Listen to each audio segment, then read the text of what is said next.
महाराज जनक को विदेही क्यों कहा गया है? लोग कहते ना विदेही राज, विदेही जनक।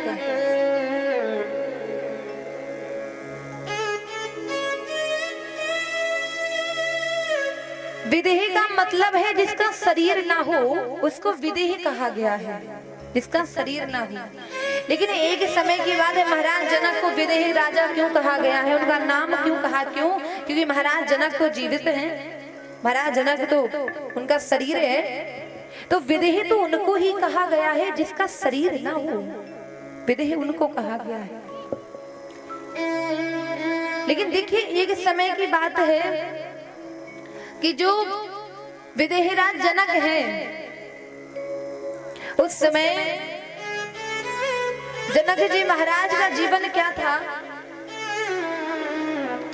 कि जनक जी महाराज ने कई कन्याओं की रक्षा करने हेतु अपने शरीर का त्याग कर दिया था, और जब शरीर का त्याग किया तो वो सीधे नरक में चले गए।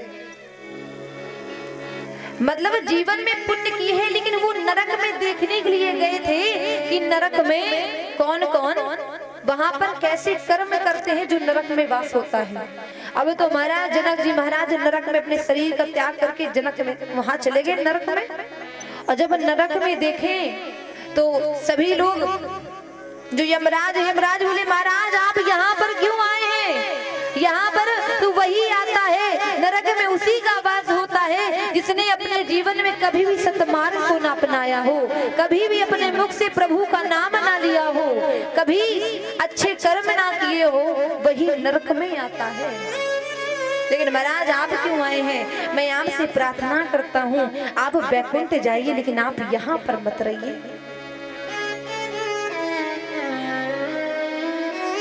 तब जनक जी महाराज कहते हैं, भगवान नारायण प्रसन्न होकर के जब प्रकट होते हैं तो भगवान नारायण कहते हैं महाराज मैं आपको पुनः आपका शरीर प्रदान करता हूँ, और आप जाइए, और आपको अभी बहुत कार्य करने हैं, जिस कार्य के लिए आपने अपने शरीर का त्याग किया था, मैं अब आपसे कहता हूँ कि अब ये जो शरीर है इसको आपको धारण करके फिर अपने नगर में चले जाना है।